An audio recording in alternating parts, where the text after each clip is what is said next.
Hello everybody, my name is Karine and welcome to my channel. So for today's video, I will be editing. It's not a talkie video. This is actually something that I did for 2024 as one of my goals, and I'm so excited. So I kind of make goals, like not really New Year's goal, but just like at whatever point of the year that I feel like it, I'm like, okay, actually that's something that I want to do. So last year, my goal was to take pictures of any like new flowers that I saw. Not really like flower types, because I'm not good enough to spot different flower types, but like if I saw a new rose bush or a new like type of flower that I hadn't seen before in like my day-to-day interactions, I would take a picture of it. And so I don't actually know how long this video is going to be, because it's actually just going to be a compilation of all the pictures that I've taken in 2024. I have counted and there's 166 pictures total. So yeah, this is like this was my fun goal of 2024. I do have one for 2025, and that's to learn Spanish. It's not as fun, but much like necessary, because in my line of work I definitely need Spanish. If I could speak Spanish, that would make my life like so much easier. So yeah, the very first time I set this goal was actually in May of 2024, and the reason was because I travel for work and I was in Maine at the time, and it was still snowing, like heavy snowstorm snowing in April. And as somebody who's from like the DMV area, the DC, Maryland, Virginia area, I am used to cherry blossoms coming out in like end of March, definitely by April, we're in spring. And at this point in Maine, that was not showing, spring was not showing its face. So the idea actually started with this video. Okay, so it's May 11th, 2024 in Maine, and I think we finally have spring. The flowers in the tree are blooming, the dandelion flowers are out, the tulips are blossoming, so it's finally... Yeah, so I recorded that video in May, and so we were well into May before the flowers started blooming in Maine. And yeah, I was deprived of color and like sunshine and like prettiness at this point, because it was just very gloomy. But also at the same time, I was learning so much more about what was going on in the world, and I was paying so much more attention to how the United States was actively funding Israel's genocide of the Palestinian people. I was learning more about what was happening in Sudan and Congo and Tigray, all these different places in the world where like my own country has like played a role in their destabilization, and it was rough. So I was just like, let's just do a really easy, fun goal, and that was just to take pictures of flowers. So this is the compilation.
Every time I put together a new bouquet of flower, it always reminds me of the fact that I really need to take a flower arrangement class.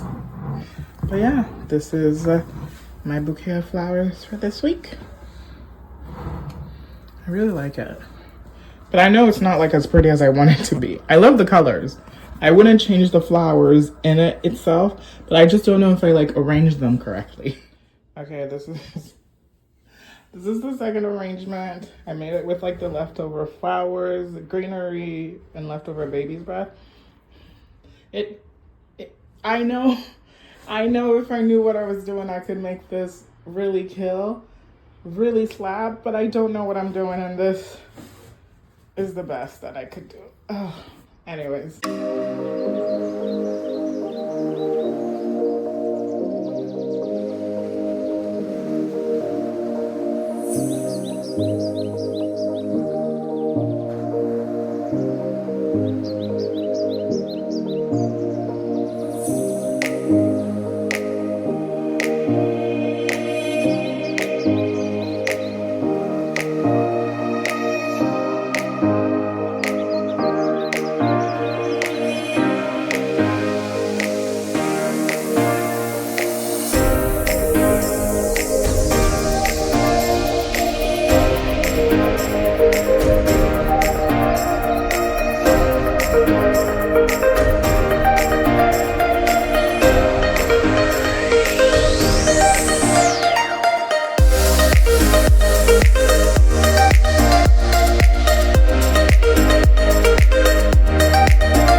All right, thank you so much for watching. I really hope you enjoyed it, and I genuinely don't know the names of half of these flowers, and they were taken in a variety of locations because I do travel for work, and I also took several trips in 2024, and so some of the flowers I took were in areas that I'm unable to to like have access to on the day-to-day basis. But like I really have some favorites, and they really just make me happy. So thank you so much for watching, and I hope you have a great day. Bye.